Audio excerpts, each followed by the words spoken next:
For Donald Trump, there is one upside to the coronavirus outbreak. I have to say, people are now staying in the United States, spending their money in the U.S., and I like that.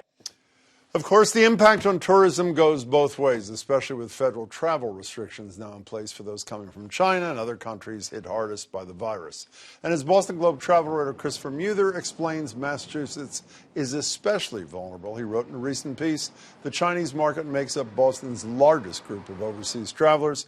More importantly, they're the biggest spenders, dropping $616 million into the local economy in 2018. That very same Christopher Muther joins me now. Christopher, it's good to see you. Good to see you as well. Let me read this. The State Department Travel Advisory says U.S. citizens, particularly travelers with underlying health conditions, should not travel by cruise ship. Is there anybody else who should absolutely just not travel? A person, not to a place yet, but is there any other kind of person that shouldn't be traveling, or any kind of vehicle, or you know what I mean? Yeah, I mean, anyone with a compromised immune system should not be traveling in that sort of confined space. So also think about buses, think about trains. I think all of those things are going to be kind of next steps that we're going to be hearing about. In fact, Amtrak suspended a Acela service between Washington and New York. Was that because of safety or because they were losing so much of their population? They've lost demand for that route. So because more and more companies are relying on telemeetings.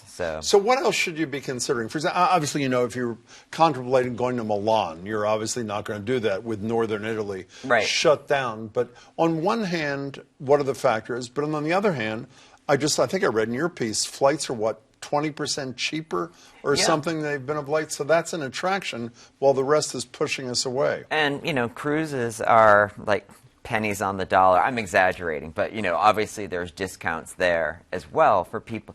Most cruise lines, all cruise lines have canceled their Asia legs for the season, but they've repositioned ships to other parts of the world. So, you know, they're still hoping to fill cruise ships. But, you know, when it comes to airfare, hotels as well, there isn't the demand. And so as a result, it's been about a 20%, I don't want to say discount, but decrease in fares over the past week. The last week of February was really when it was noticeable. And the same thing is happening with hotels right now. Meaning reduction in cost? Reduction in cost. So it seems to me then, based on this, the only criterion that I assume really matters, unless you're going to a wedding or some major thing, is can you get your money back? I mean, that's... And so let's go down this. Yes. I was on the phone, without going into details, with an airline for hours last night, and it's pretty clear that they were engaged in, let's see if we can have some penalty rather than a refund. And ultimately, after 2 hours, I was successful. What's the policy? Is there a policy? It varies from airline to airline, which is, it's really important for you, before you get on the phone, I'm sure you did this, is study what the policy says. You know what they said on the website? If you cancel within 72 hours, you don't get your money back, parentheses, with certain exceptions, but they don't spell out what the exceptions are. So I did my research. What else do I do? That's your research. I mean, I think all of the airlines right now have pages that are much more specific when it comes to that information. I'm compiling something for next week's travel section, which will be online this week, which goes through each airline, and each airline has a different policy. Well, you wrote about one that I could not. You wrote, I'm sure you talked to somebody who canceled American Airlines canceled a flight to Italy. Yes. They canceled the flight, and the person had to fight for a refund. They had to fight for the refund. There's no flight. What possible defense could there be? There was no defense whatsoever. I'm sure, you know, it depends on the representative you get. I mean, there's so many variables when it comes to travel and booking travel, and this is why, I mean, it's really good to go in educated before you start. Look at what other companies are doing. Look at websites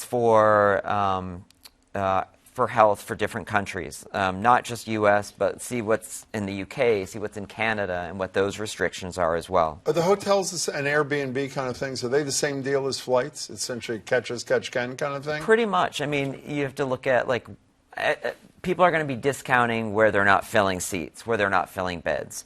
So, for instance, in New York City, if they're canceling conferences, suddenly they've got a glut of hotel rooms. Those hotel rooms are going to be discounted. Same in Boston with our missing Chinese tourists. You have lots of hotel rooms. So is this, it seems to me travel insurance, which I don't think I've ever bought ever. Right. Travel insurance is the ticket. But what I also learned in the last couple of days is there's travel insurance and there's travel insurance. Exactly. The ultimate is, quote, cancel for any reason, Yes. which is obviously the most expensive by definition. But traditional travel insurance doesn't cover it, doesn't cut it, right? It only covers for unforeseen incidents. And right now, coronavirus is not unforeseen.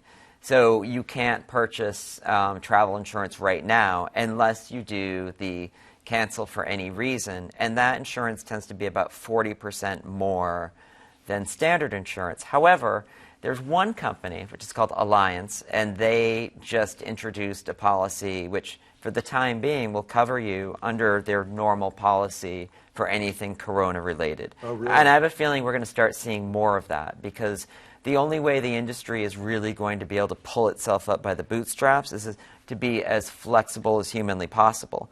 I mean, if you're getting these sort of runaround on the phone from Delta, and you're already thinking, I don't know if I should be traveling, then immediately I think you're going to probably put that money in a road trip or save it for next year. We or only have something 30 like seconds that. left. Staycation's also a great thing, but very quickly. So with these incredibly cheap rates, what advice do you give to a friend? I know you're not a doctor. You don't have to say that. What advice do you give the friend who says, I can go to blank, where the coronavirus is not yet a problem, for 30% off on the airline, 50% off on the room? What's your advice then? Go? My advice would be, I mean, it's different from person to person, obviously, just like travel is different. However, one, make sure you're entirely healthy. Two, make sure that you don't mind being quarantined somewhere, either overseas or when you get home, because your employer may not allow you to come back to work, no matter where you've been. Because as we've both seen, it changes day to day. And now you were deciding if you would add to the end and make sure you're younger than Jim. Is that not what you were going to Well, say? I think everyone is younger than Exactly. you, so Thank that's you not a very problem. Christopher, thanks for the advice. Christopher Muther, travel guide for the Globe. Thank you so much. Thank you.